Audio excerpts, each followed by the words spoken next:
Hi guys, NGO crow crowd से आज एक बहुत ही इंटरेस्टिंग स्टोरी लेके आया हूँ कि एक बार जब आइंस्टीन से पूछा जाता है कि पहले विश्व युद्ध में करीबन 3.5 करोड़ लोग मारे गए, दूसरे विश्व युद्ध में करीबन 5 करोड़ लोग मारे गए, तो तीसरे विश्व युद्ध में क्या होगा।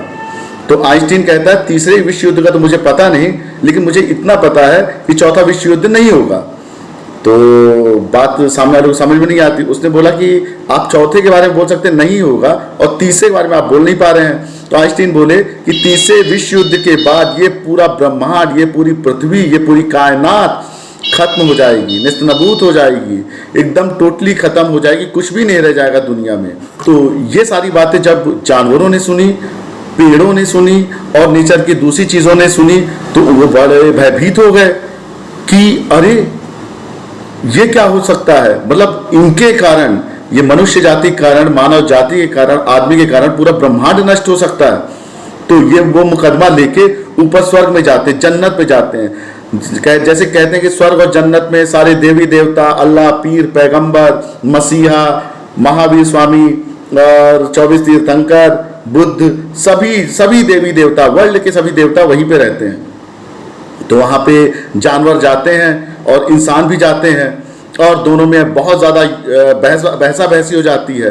तो मुकदमा चलता है। मुकदमा के जज जो होते हैं सारे देवी देवता, पीर, पैगंबर, मसीहा और बुद्ध और महावीर स्वामी, ये सब हो जाते हैं और इनको पैरवी के लिए एक एक टॉप क्लास के वकील दे दिए जाते हैं कि सर्वश्रेष्ठ कौन है, जानवर सर्वश्रेष्ठ है या इंसान सर्वश्रेष्ठ है। देवी देवता, पीर, पैगंबर, मसीहा ये सब डिसाइड करते हैं कि 4-5 पॉइंट रहेंगे जिसमें पूरा मुकदमा चलेगा। पहले ओरिजिन कैसे कैसे किसकी हुई और नेचुरल वे पे कौन जीता है और अपनी जाति के लिए कौन वरदान है और कौन खतरनाक है, और जो अभी कोरोना वायरस आया है इसको लेके किसका पूरा कारण है। तो ये सारा कुछ डिसाइड होता है और 4-5 पॉइंट में निर्णय देने की बात होती है कि सबसे खतरनाक कौन है, जानवर असली में खतरनाक है या असली जानवर इंसान है, मानव है।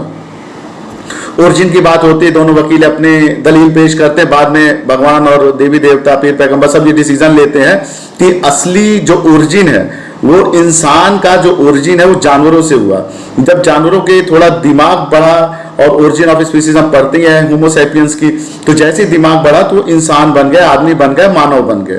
तो ये तो सिद्ध हो गया कि असली बाप जो है जानवर है और जितने इंसान है, मानव है, आदमी है, ये सब उनके बच्चे हैं। पहले वो आए, बाद में ये आए। दूसरी बात आई नेचुरल वे पे, प्राकृतिक रूप पे कौन सही जीता है। तो जानवर जो होते हैं, एक जानवर हर्बीवोरस जो है, हर्बीवोरस और कार्निवोरस खाता है और जानवर की एक प्रक्रिया है जो नेचर ने, ऊपर वाले ने बना के रखी है, वो इकोसिस्टम को प्रॉपर फॉलो करते हैं, वो फूड चेन को प्रॉपर फॉलो करते हैं। कभी ऐसा नहीं होता कि एक जाति दूसरी जाति को खा ले। हो सकता है उनमें आपस में युद्ध हो जाए, लड़ाई हो जाए, लेकिन एक एक का युद्ध होगा तो एक दूसरे को नुकसान पहुंचा सकते हैं, लेकिन एक दूसरे को खाते नहीं है। तो ये प्रूव हो गया कि जानवर जो है टोटली नेचुरल वे पे जीते हैं और नेचर के अकॉर्डिंग जीते हैं, नेचर का कोई शोषण नहीं करते और नेचर प्रकृति को बनाए रखने में बहुत ज्यादा सहूलियत है, बहुत ही ज्यादा हेल्प करते हैं। जैसे बर्ड्स की अगर हम बात करें तो बर्ड्स पूरे वर्ल्ड में जितना प्लांटेशन बर्ड्स करती है, बर्ड्स की बीट में छतों पे भी पेड़ उगाते हैं, पत्थरों पे भी पेड़ उगाते हैं। तो ये क्या नेचुरल वे पे ही जीते हैं और नेचुरल वे पे ज्यादा ज्यादा बेनिफिट करते हैं। जानवर जो होगा उतना ही खाएगा जितना रिक्वायर्ड होगा। उसके बाद अगर शेर के सामने हिरण नाचने भी लगे तब भी शेर उस पर अटैक नहीं करेगा क्योंकि उसका पेट भरा रहेगा। अब अगर हम दूसरी तरफ जाएं तो जानवर के वकील दलील पेश करते हैं कि ये इंसान जो है टोटली स्वार्थी है, सेल्फिश है, दुराचारी है, लालची है, शोषित करता है। इसका काम केवल और केवल शोषण करना है। आज पृथ्वी में जितनी विपदा आई है, जितने तूफान आए हैं, जितनी बड़ी बड़ी विपदाएं आई, बाढ़ आई है और जितने बवंडर आए हैं, ये सारे इंसान के, वॉल्केनो आए, इंसान के अनैतिक रूप से शोषण करने के कारण हुए हैं। इंसान इतना जोड़ता है कि उसको जितना खाना, जानवर जितना खाना होता उतना ही जोड़ता, उतने पे ही अटैक करता है। इंसान उस पे भी अटैक करता है, वो 10 पुश्त को लेके चलता है।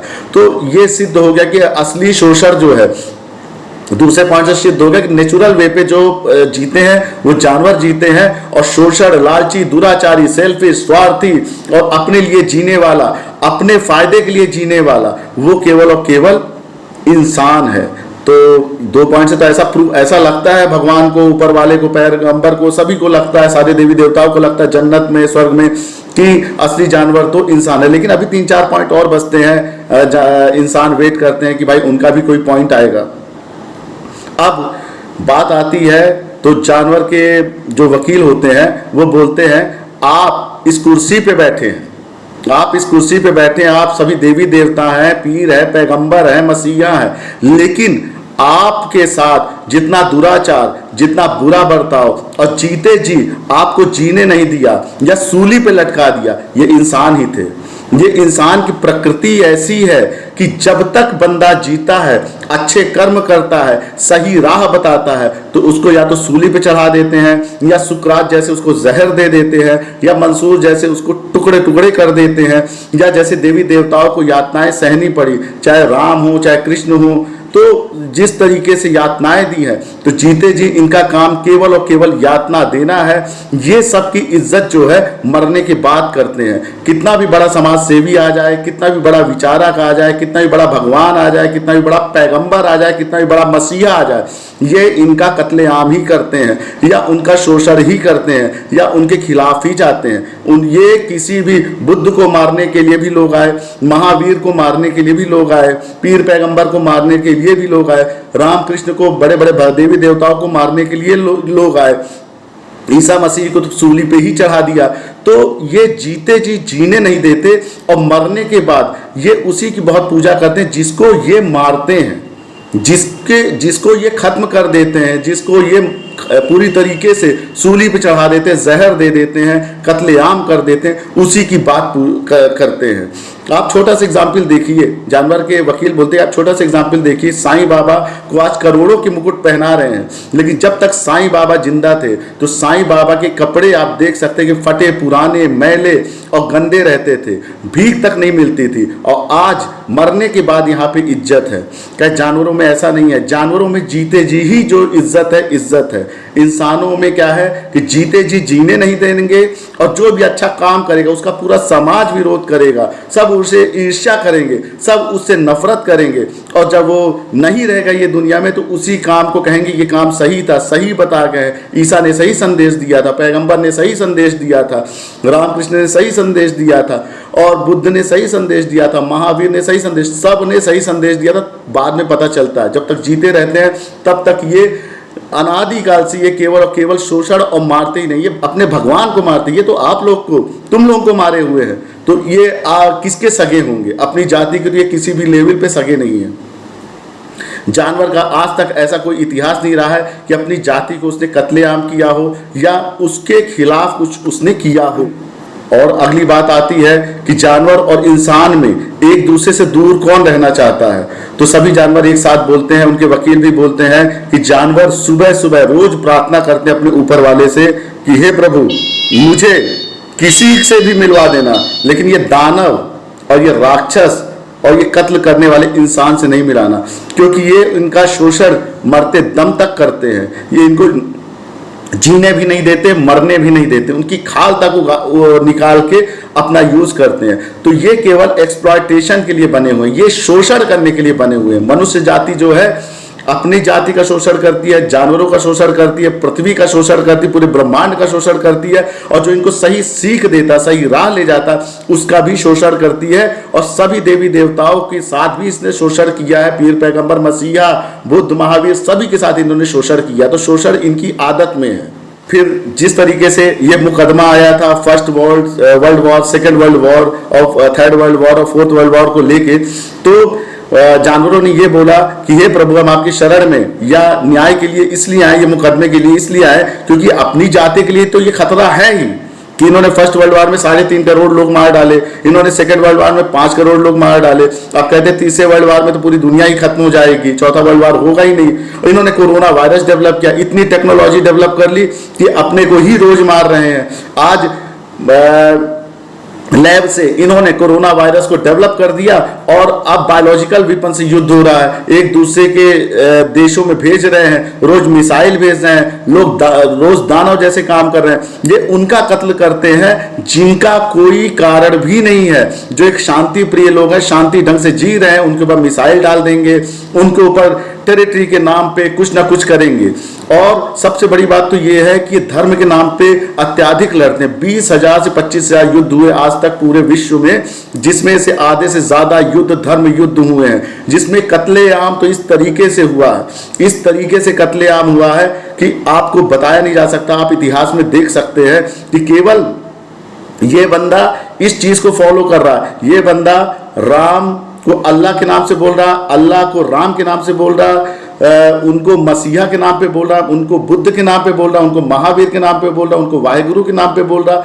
इस बात पे लड़ते हैं, मतलब ये इस बात पे लड़ते हैं कि पानी से प्यास ही बुझनी है, लेकिन इनको ये भी मतलब है कि ये पानी का नाम पानी ही होना चाहिए, वाटर नहीं होना चाहिए, इसका नाम जल नहीं होना चाहिए। इतने आपस में ईर्ष्या करते हैं। फिर ये बात भी उनकी फेवर में आ गई। फिर जानवर उनसे रिक्वेस्ट करते हैं कि इंसानों में सबसे ज्यादा खतरनाक जो है, जो जितने धार्मिक लोग हैं, जितने साधु सन्यासी हैं, जितने मौलाना हैं, जितने बड़े बड़े प्राइस्ट हैं, जितने सेंट हैं, जितने बड़े बड़े लोग हैं, ये ज्यादा खतरनाक हैं। ये लोगों को गलत डायरेक्शन पे ले जाते हैं, गलत तरीके से बात बताते हैं, जिसके कारण लोग एक दूसरे के दुश्मन हो जाते हैं, लोगों को हिप्नोटाइज करते हैं, माइंड डाइवर्ट करते हैं, भ्रमित करते हैं। और ये जितने बड़े लोग हैं, बड़े बड़े साधु, महात्मा, मौलाना, प्राइस्ट, सेंट, बड़े बड़े लोग जो हैं, ये बहुत ही बड़े अय्याश होते हैं। ये अपने फायदे के लिए जीते हैं। जब भी कोई दंगा होता, इनके घर का या बड़े बड़े नेता, इनके घर का कुछ भी नहीं होता, जाता है तो केवल आम पब्लिक का जाता है जो प्यार मोहब्बत से रहती है।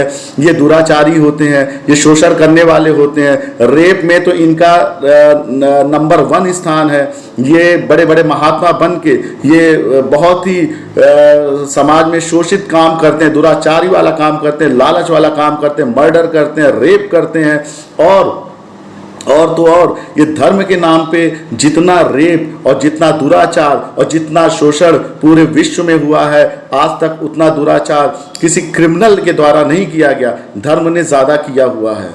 तो जानवर के वकील बोलते हैं कि हे प्रभु, हे देवी देवता, हे पीर पैगंबर, हे मसीहा, हे बुद्ध, हे महावीर, आपसे यही निवेदन है, आपसे यही गुजारिश है, वाहेगुरु, आपसे यही निवेदन, आपसे गुजारिश है कि कृपया करके इनका दिमाग वापस ले और इनको फिर से पहले जैसे जानवर ही रहने दें, जिससे विश्व का कम से कम नुकसान हो।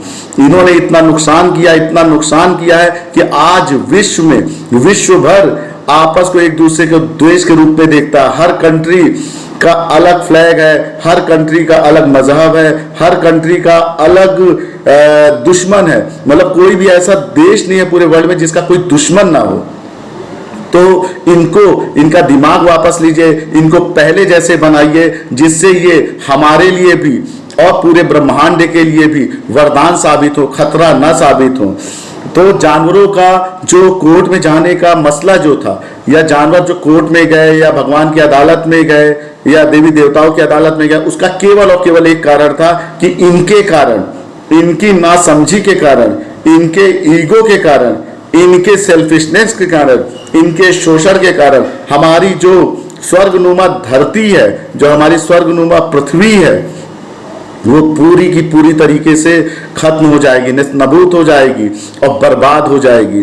तो सभी ये रिक्वेस्ट करते हैं कि हम लोग जानवर हैं, फिर भी हम लोग चाहते हैं कि ये सरवाइव करे, ये किसी भी तरीके से खत्म ना हो, ये इंसान जो है ये रहें, लेकिन ये सही पाथ पे रहें, सही डायरेक्शन पे रहें, जो आप लोगों ने सिखाया है, जो अच्छी अच्छी बातें दी हैं, हर धर्म की अच्छी अच्छी बातों को ग्रहण करें और उसमें एका इस्टेब्लिश करें, एक बने, ना कि इतने टुकड़े टुकड़े करें। आज तक किसी भी नेता, किसी भी बड़े बड़े धर्म गुरु, किसी का भी कोई एक बंदा नहीं मारा गया, लेकिन गरीब जनता का जब भी कुछ पार्टीशन होता है, जब भी कुछ कम्युनल राइट्स होते हैं, जब भी जातिगत वायलेंस होता है, तो गरीब ही मारा जाता है। बड़े केवल भाषण दे के चले जाते हैं, प्रोटेक्टिव शेल पे रहते हैं। तो कहने का मतलब यह है कि आम जनता को भी इनकी बात पे नहीं आना चाहिए। जहां पे हम जुड़े हैं, बड़े हैं, उसकी इज्जत करनी चाहिए। यहां तक कि इंसान तो इतना खतरनाक है कि जिससे वो पैदा होता है उसी के खिलाफत करने लगता है। फॉर एग्जाम्पल, अगर कोई बंदा कहीं पे भी पैदा हुआ, अमेरिका में पैदा हुआ है, तो अमेरिका ने उसकी परवरिश की है, अमेरिका ने उसको खाना खिलाया, पिलाया है, जिलाया है, सब कुछ किया है, पला बढ़ा, उसकी नेचर पे बढ़ा। अब वो बंदा अमेरिका की जाके जापान की तारीफ करने लगे, या जापान के लोग उसके धर्म के हैं तो जापान की तरफ मूव करने लगे, तो इससे बड़ी जाति की होगी, अपने माँ के सगे नहीं है। इंसान इतना खतरनाक है कि जहां वो पैदा होता है, जहां पे खाता है, जहां पे पीता है, जहां पे हवा लेता है, जहां पे सांस लेता है, जहां पे जीता है, जहां पे उसकी कब्र होती है, जहां पे उसकी पैदाइश होती है, पुरखे होते हैं, वहां की ना सोच के अपनी माँ को त्याग के दूसरे की माँ को पकड़ता है कि वो कंट्री जो है उसके धर्म की है। ऐसे बहुत से इंसान हैं जो इस तरीके से सोचते हैं और टेररिस्ट में बन जाते हैं, टेरर में चले जाते हैं, और जिससे उनका पूरा खानदान, उसका पूरा घर बर्बाद हो जाता है। तो जानवर लोग यही रिक्वेस्ट करते हैं कि हे इंसान, पहले देखो, समझो, सोचो, परखो, जानो, विचार करो, फिर किसी की बातों में आओ। पहले जानो, विचारो, फिर बात में आओ। और सबसे पहली बात यह है कि जिससे आप पैदा हुए हो, जिसके लिए, जिसके थ्रू आप पैदा हुए, उसके लिए ताउम्र आप वफादार रहो। भले आपने कोई भी धर्म ग्रहण कर लिया हो, भले आपने कोई भी जॉब ग्रहण कर ली हो, भले आप कहीं पे भी सेटल हो गए, लेकिन आपकी माँ तो वही रहेगी जिससे आप पैदा हुए हो। तो कहने का मतलब ये है कि जानवर ये केस लेके आते हैं, पूरे ब्रह्मांड के केस, जानवर केस लेके आते हैं कि हम सब सुरक्षित रहें, हम सब एक जैसे रहे, कोई भी कष्ट ना हो, ये पृथ्वी चलती रहे और निरंतर चलती रहे, और देवी देवता जो बन गए हैं उनकी भी इज्जत होती रहे। लास्ट में एक जानवर के वकील ये भी बोलते हैं कि इनकी जितनी भी धार्मिक किताबें हैं, अगर उन किताबों को आप पढ़ें, आप तो मतलब सर्वमान्य है, आप तो देवी देवता है, पीर पैगंबर है, आपको सब मानते हैं, मसीहा है, लेकिन इनकी अगर किताबें पढ़ें तो बच्चों के कॉमिक्स से भी ज़्यादा कॉमिक्स वाली, फैंटेसी वाली किताबें होती हैं। ऐसे ऐसे इनकी धार्मिक कहानी जिनको पढ़ के लगता है किसी ने एक कमरे में बैठ के कोई कहानी रच दी हो, और उसको भी ये मान लेते हैं। बात ये करेंगे विज्ञान की और मानेंगे ये ऐसी ऐसी बातें जो मानने लायक ही नहीं है। तो कृपया देखें, सोचें, समझें, विचारें, अपने दिमाग का इस्तेमाल करें और इस पृथ्वी को, इस ब्रह्मांड को आगे बढ़ाएं, जिससे आपकी नेक्स्ट जनरेशन खुशी रहे। आप अपनी नेक्स्ट जनरेशन को पैसे देके तो जाएंगे नहीं, आप अपनी नेक्स्ट जनरेशन को देके जाएंगे अच्छी पृथ्वी, जल, वायु, आकाश, अग्नि, अच्छे पेड़ पौधे, पानी, हवा, जिससे वो सुरक्षित रहें और ये ब्रह्मांड चलता रहे। तो हमें संकल्प करना चाहिए, सभी को संकल्प करना चाहिए। कोई ना किसी जाति का है, ना कोई मजहब का है, ना कोई धर्म का है, ना कोई कंट्री का है। ये पृथ्वी रहेगी तो सब कंट्री रहेगी, सारे धर्म रहेंगे, सारे मजहब रहेंगे, सारे इंसान रहेंगे, सारे जानवर रहेंगे, सारे पेड़ पौधे रहेंगे। ये सब की भलाई के लिए है कि हम संकल्प लें कि हम पृथ्वी को ज़्यादा से ज़्यादा पेड़ लगाएं और पृथ्वी को खुशनुमा बनाएं। हम धर्म की बातों पे ना जाके, धर्म की बात हमारी निजी बात है, उसको निजी तौर पे देखें, लेकिन पृथ्वी की भलाई हमारे सब की भलाई के लिए, हमारी नेक्स्ट जनरेशन की भलाई के लिए, हमारे बच्चों के लिए, हम बच्चों के लिए अच्छा भविष्य देके जाएं। Thank you, Jai Hind, good day, bye bye.